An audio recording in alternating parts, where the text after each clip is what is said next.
Well, many of you know that my start in the world of YouTube was focused around my rebuilding or building from scratch the wagons that belonged to the 20 Mule Team Borax. These wagons operated in the Mojave Desert in the 1880s, and believe it or not, it has now been 10 years since I started that project. But there's actually a story behind that story before 10 years ago, and that's what I'd like to share with you today. My full-time start on this project was actually February 1st of 2016. That's been 10 years, but it was April of 2014 that I received that first call from Bobby Tanner.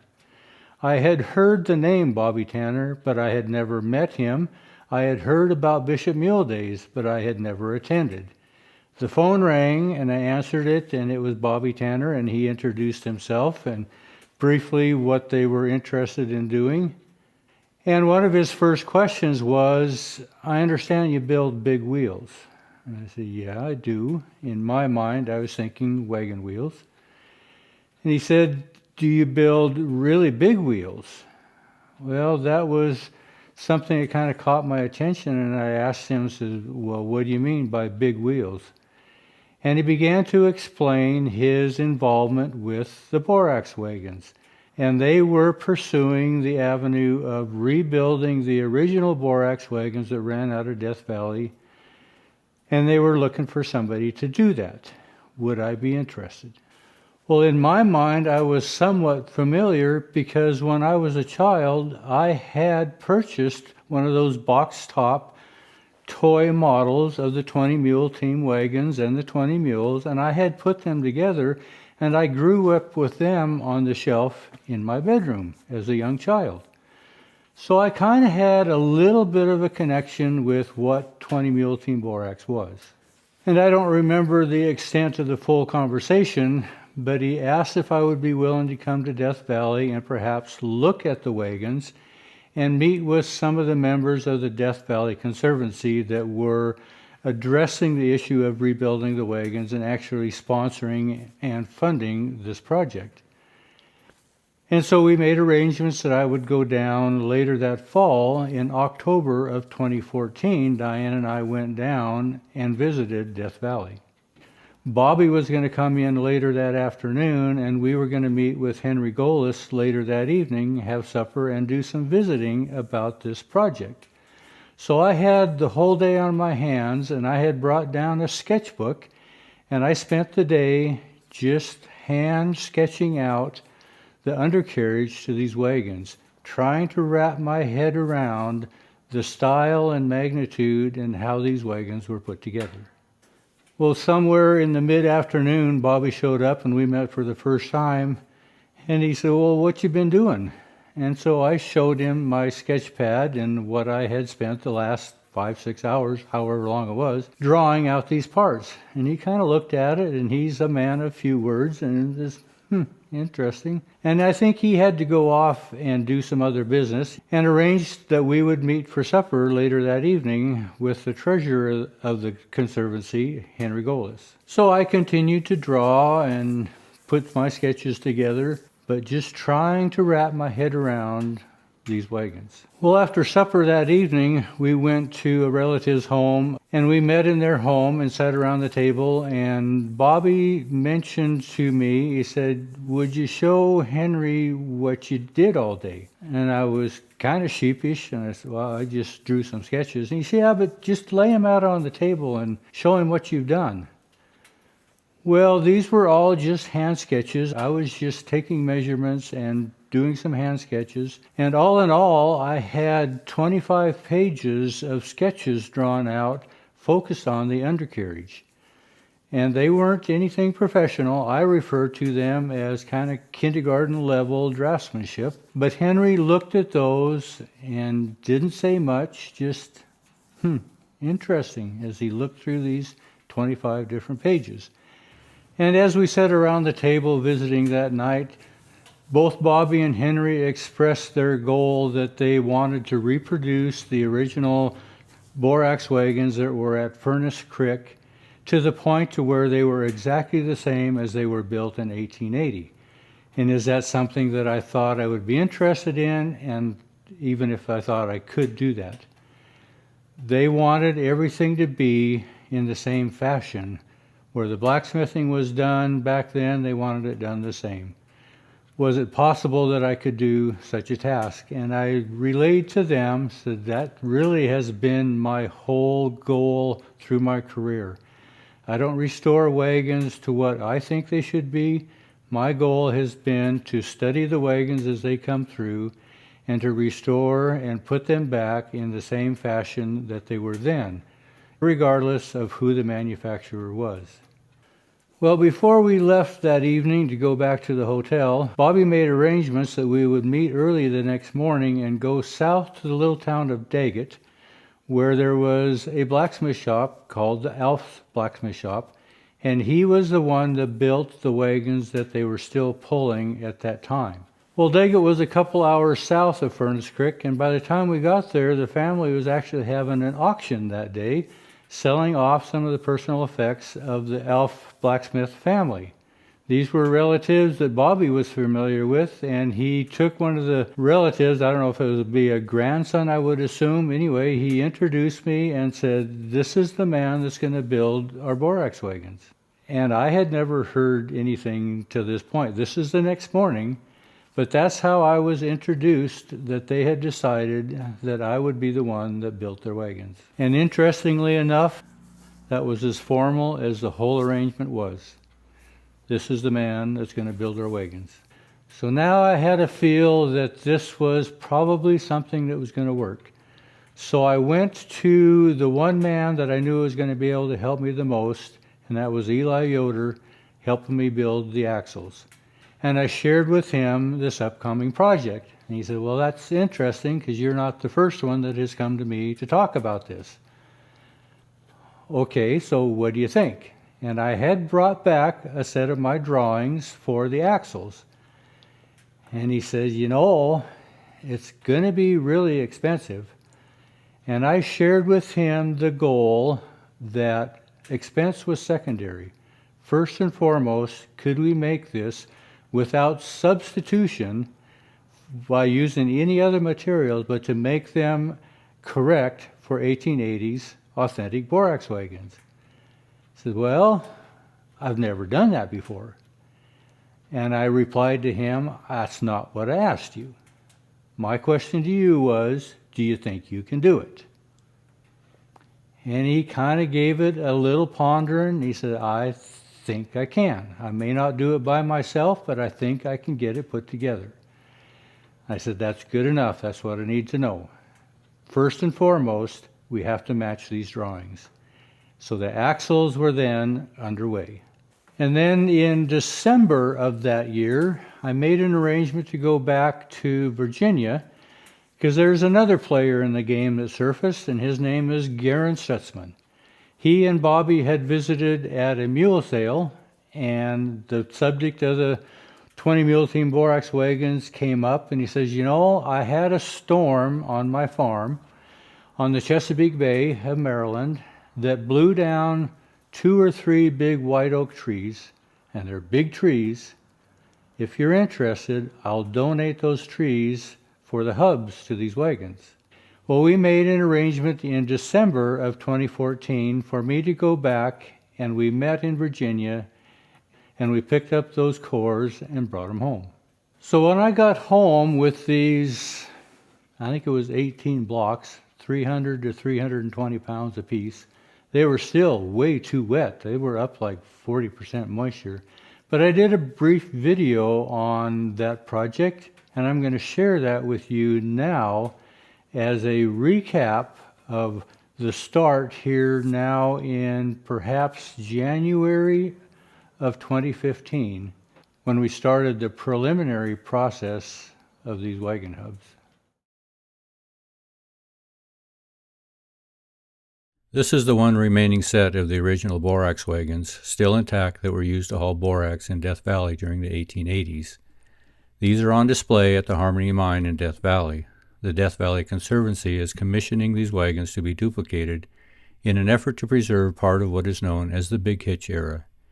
At the museum at the Furnace Creek Resort, there are the remains of 2 running gears that provide the information necessary to their construction.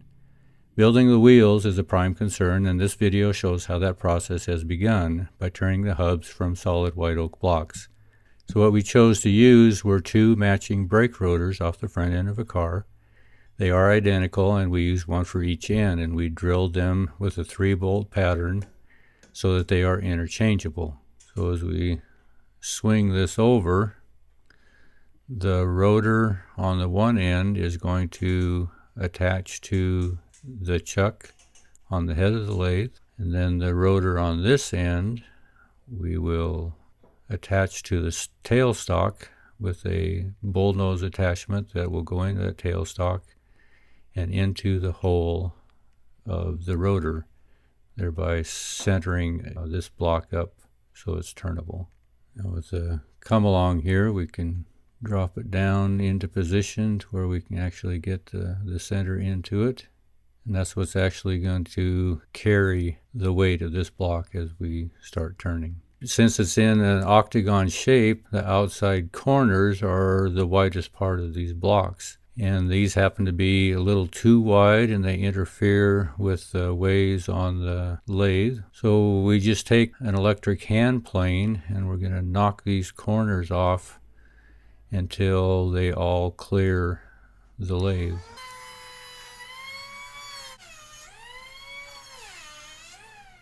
So you can see the corners getting knocked off. Just knock them off one by one until it all clears. Now because these aren't exactly round and because they are so heavy, you'll notice when he turns on the lathe, it stands off to one side in case something might come apart on these. We didn't have anything happen on any of them. But there's a lot of weight swinging there, and especially when it's not completely in balance. But this is a heavy lathe and it handles these blocks really well. So to start turning these, instead of using hand chisels and hand gouges, using the boring bar. Now the travel on this carriage is about 5 inches, so we do increments of 5 inches. We'll take this initial step down to about 17 inches in diameter. But the whole purpose of turning these was to get rid of any excess wood so that these blocks can dry as much as possible. So here we're going to reach to about halfway of this hub. These hubs are 24 inches long, so if we can get to the halfway point, then we'll eventually take this hub and we'll rotate it 180 degrees and do the same thing from the other end. And what we need to do is to bore a hole through the center. Well, in order to bore a hole through the center, we have to remove the rotor there in the center bull nose. So we built this steady rest, and it has bearings on each of these 3 points that are heavy enough that can carry the weight here. So we'll attach this steady rest to the carriage, position it in place, and this is why we're shooting for the 17 inches. And these will actually carry the weight and hold the hub in the position that it's in right now. So with the steady rest in place, now we can back the bullnose out and back up the tailstock there. And here we're going to use a 2.5 inch bit to do our preliminary hole. So we're going to do the initial 2.5 inch hole, but our goal is to take these holes to about 3.5 inches. We want to open up as much area as we can, expose as much surface area so we can help get some of the moisture out of these blocks to where they're actually usable for the wheels. These hubs were about 40% moisture when they came here, so there's a lot of moisture that needs to come out. So now we'll take the boring bar that we used to do the outside turning, and now we'll use it to open up the hole in the center. And this will actually be the same process that the hubs will go through when we do the finish boring for the center where the wheels will run on the axles. And we can just go in as far as the initial hole was, and now that it's opened up, this will allow the 2.5 inch bit to go in further, and it'll go into the next step until we reach the halfway point inside. And I'll go back and put the boring bar in. The whole process of turning these hubs, because of their size, is just a step-by-step repetitive measure, just piece by piece. There's a lot of material that needs to get removed from these. So with that half done, we'll just take and rotate this 180 degrees. And we'll just repeat the whole process.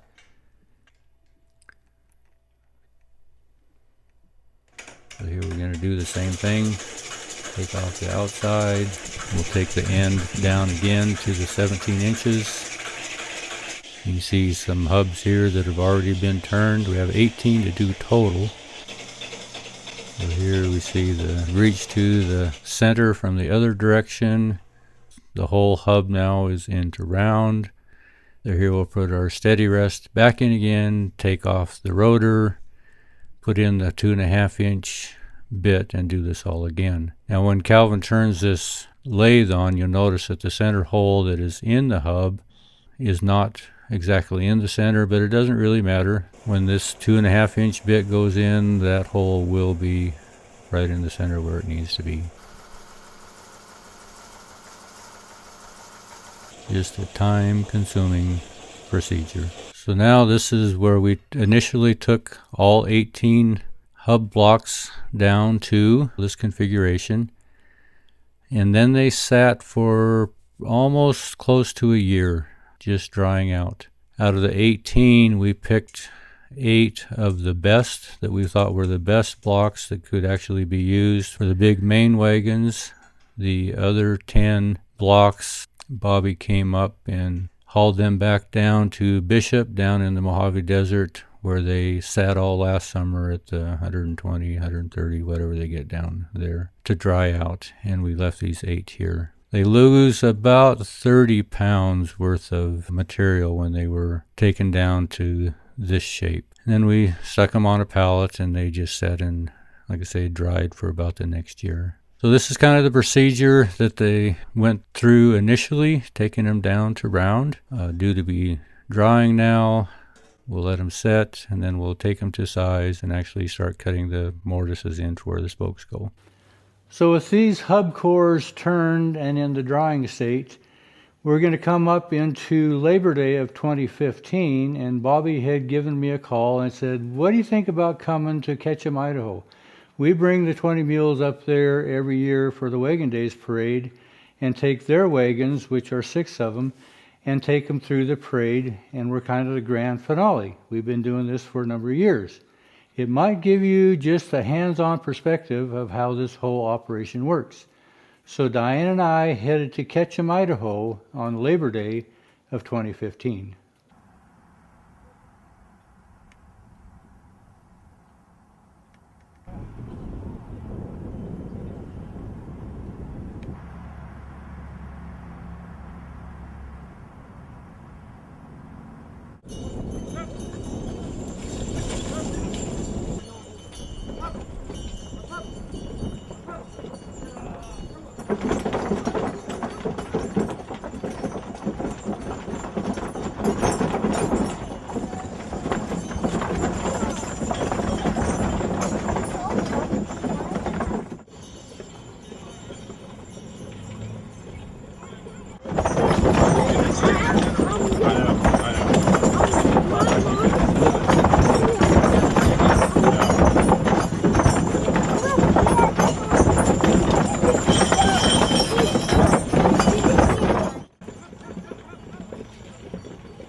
Well, I spent the year of 2015 changing my hand sketches into more of a true draft form. And through that process, I was mentally building these wagons. And I would be remiss to say that I didn't have some hesitations in there as I began to wrap my head around this project. You know, I've told many people that it's just another wagon. It just happens to be about 10 times as big. So just thinking and contemplating about the logistics of how it was all going to work occupied my time all through this time. Well, I was getting emails from them on occasion saying, "How you coming?" Well, I finally relayed to them that I was doing the drafting and kind of getting the preliminaries done. The axles were on order and the hubs were turned. But past that, I haven't done really too much, and I really didn't plan on starting much until they had things in order. They didn't have all their funding together yet. So that was kind of the weak link in this whole process, but they were actively working on that. Well, I moved the family to Arkansas in January of 2016, and after I unloaded them, we swung down into Houston, Texas, and I picked up the Piedmont wagon, which you are familiar with, that is still here. Well, I was in the middle of Oklahoma when my cell phone rang. It was Bobby Tanner. He briefly relayed the story of what was happening. He said, "Bottom line is, we have our funding in order. You're good to go." So by the time I got home, it was February 1st of 2016, and that's when I began in earnest building the wagons. So this is going to be a 10th anniversary remembrance of that process. So my plan this year is, for the 10th year anniversary, is to go back and upscale the quality of these videos a little bit, do some editing that maybe wasn't so polished back then, and represent this project through the next few months. We built these wagons over 10 months, so in the next 10 months, we're going to remember the 20 Mule Team Borax wagons. Appreciate you coming along. Thanks for watching.